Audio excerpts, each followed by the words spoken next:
Lost in thought, Yu finally arrives at his new place. And when he looks up, he freezes. Standing before him is a massive, beautiful mansion. Suddenly, Nico jumps out at him, still wrapped in a towel, accusing Yu of being a creep and a burglar. Yu panics and immediately explains that he's not breaking in, but Nico demands to know exactly why he's there. In the middle of her shouting, she slips and falls hard to the floor. Instead of rushing to help her up, Yu calmly looks down at her and makes a dry comment that only fuels her anger. When she tries to hit him, he quickly tosses a towel over her head and starts drying her hair to calm her down. At that moment, the other two girls return home after a long day. Seeing the scene, they surround Yu and demand an explanation. Yu is just as confused. Why are all three of the academy's top students living in the same house? Before he can say anything, his phone rings. It's the owner of the house. The man explains that Yu will be living there from now on, as a favor to his late mother. He also reveals that the three girls are his daughters and hopes Yu can get along with them and grow his potential, so his mother's legacy won't fade away. Yu freezes. This was supposed to be his chance to build a happy family. But judging by the girls' cold stares, that dream already feels impossible. The sisters immediately reject him. They can't believe their father brought a complete stranger, someone they see as a failure, into their home. Still, Yu refuses to give up. He believes there's still a chance they can become a real family, and he tries to win them over. As he looks around, he notices something on the floor, but Kazuki quickly snatches it away. That's when Yu finally takes a good look at the house. It's a mess. The sink is overflowing with dirty dishes. The girls blame Kazuki for not doing her part, but she says she was too busy with theater rehearsals. Then Yu notices broken plates hidden nearby. The truth comes out, Kazuki did try to wash the dishes. She just completely failed and broke most of them, leaving her embarrassed and flustered. Next, dirty laundry is brought out, and it turns out Miwa was responsible for it. She admits she neglected her chores too. Annoyed, Miwa tells Yu to just do her share instead. Surprisingly, Yu doesn't complain at all. He calmly accepts. Then he points out that Nico was supposed to handle the house cleaning, and clearly didn't. The three royals fire back at Yu, listing his failures at school one after another. But while they keep arguing, Yu quietly gets to work. Before they even realize it, the entire place is spotless. They freeze in shock. Nico suddenly remembers it was Yu who cleaned the dojo so perfectly the day before. Yu gives them a calm, confident look, and for a moment they feel oddly unsettled by how composed he is. The next morning, Yu wakes up excited. For once he has a day off, but that peace doesn't last. The whole house starts shaking. Yu rushes outside and realizes Nico is already deep into intense martial arts training inside her dojo, at dawn. He then finds Miwa nearby, fully focused, practicing shogi with a sharp, almost overwhelming concentration. In the kitchen, Kazuki is preparing a strange green drink with serious focus. Yu asks what they're all doing so early. Kazuki casually explains that this is their morning routine. Just like brushing teeth, they all follow strict habits to sharpen their talents. She tells Yu they're heading out soon and asks him to watch the house. Trying to bring them closer, Yu suggests they all have breakfast together. Kazuki immediately declines, saying she has rehearsals. Yu then approaches Miwa, but she's already snacking while studying, barely acknowledging him. When he tries to stop her, he feels an intense pressure coming from her presence. It reminds him of his mother. He remembers how she always turned down breakfast with him, choosing her carefully prepared diet food instead, always focused, always distant. Suddenly, Nico finishes training and notices the food Yu made. She stares at it for a moment, then refuses. Even when Yu teases her, she firmly says the meal isn't nutritionally balanced enough for her. Yu is confused. Why does breakfast matter this much? Nico explains that if she wants to be the best, she has to fuel her body properly. That's when it clicks. People like his mother and these sisters aren't normal.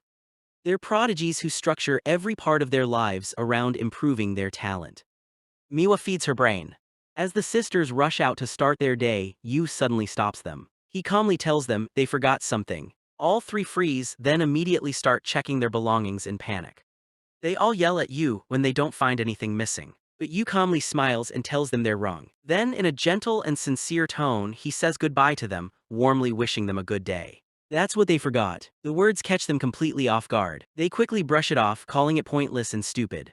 But as they walk away, each of them is quietly blushing. None of them has ever been sent off like that before. Back in the house, Yu receives a phone call from their father, checking in on him. After hearing how things are going, the man asks you for a favor. He explains that although his daughters are prodigies, they're bound to face obstacles sooner or later. And when that happens, he believes you can be the one to help them through it. He tells you about what's coming next. Kazuki has a difficult audition approaching. Nico has an important martial arts tournament. And Miwa has major shogi events ahead. To you, it all sounds impossible. He can't understand how someone like him, someone with no talent, could ever help prodigies like them. But when he imagines them failing, his chest tightens. It reminds him of his own failures, of the pain he felt when he believed he disappointed his mother. That memory pushes him forward. Even if he doesn't know how to help yet, he decides he'll try starting small. Starting by getting closer to them. That evening, Yu prepares dinner, hoping they'll eat together. Later, Nico returns home from training and instinctively shouts in surprise, forgetting for a moment that Yu now lives there. When she notices him calmly tasting his cooking, she freezes. Without thinking, she blurts out how unexpectedly impressive he looks. The realization hits her all at once, and for the first time, the house doesn't feel as cold as before. Yu offers Nico a taste of his cooking. At first, she's clearly tempted, but she quickly regains her composure and rejects him, declaring that she refuses to be tamed by his food. She storms off to take a shower, leaving Yu behind. When Nico returns to the kitchen, she's shocked to find Yu cooking even more seriously, surrounded by piles of cookbooks. Just then, Miwa walks in, and Yu confidently announces that he's going to prepare the greatest meals they've ever eaten. Naturally, both girls brush him off. Nico recalls how she and her sisters always rejected their housemaids' cooking. She firmly believes that controlling her diet is the key to staying at the top of her game. However, while forcing herself to eat her usual dry chicken breast, her curiosity gets the better of her. She sneaks a glance at what Yu made, and instantly starts drooling at the sight of the gourmet dish. Suddenly, Yu appears behind her and passionately explains how the meal contains every nutrient she needs to reach peak physical condition. After his relentless insistence, Nico finally gives in.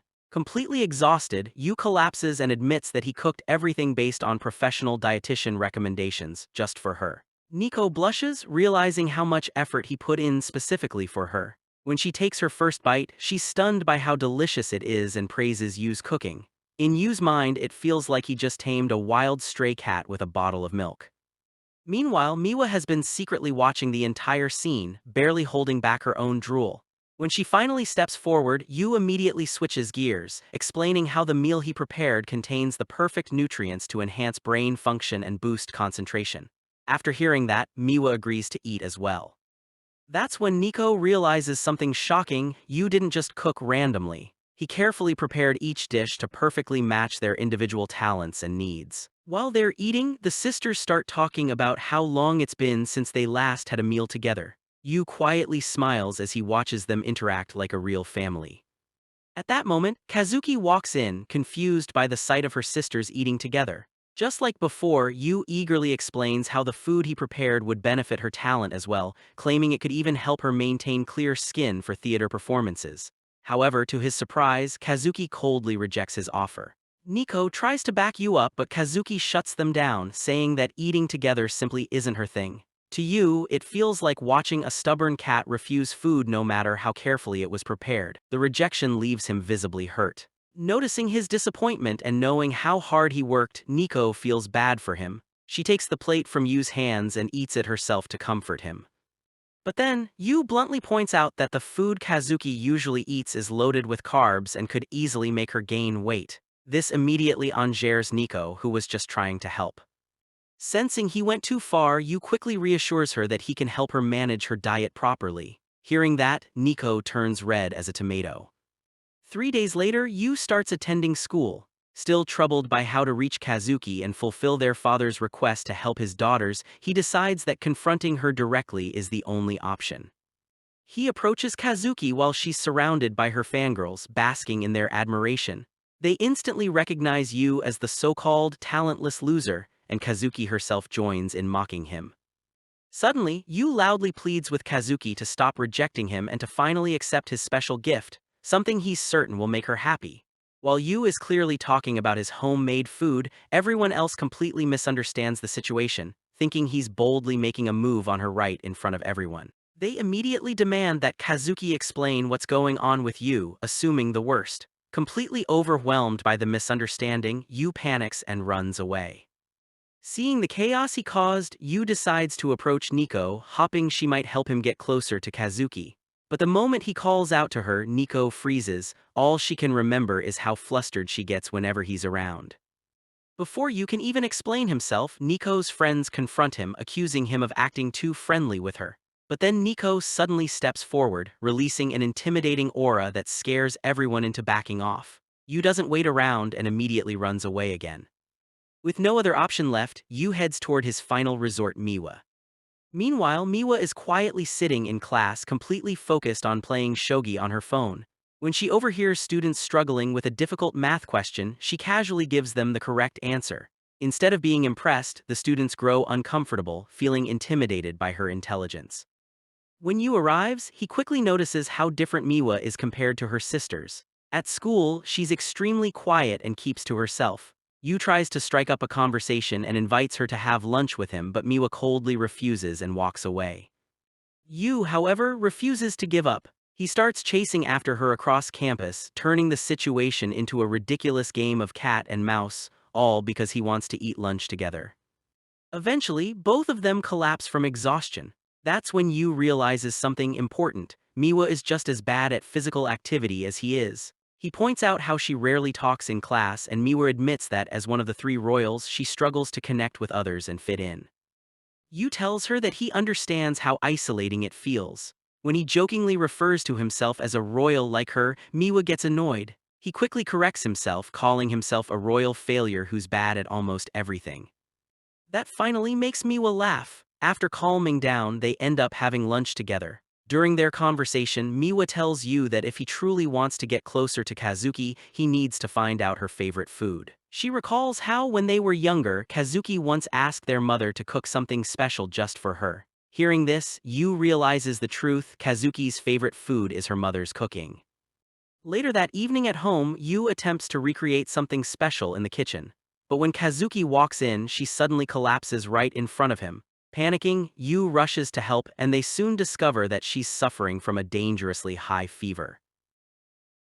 If you loved this anime story and want to know what happens next, drop a comment below and I'll make part 2 just for you. Don't forget to like the video and subscribe to the channel.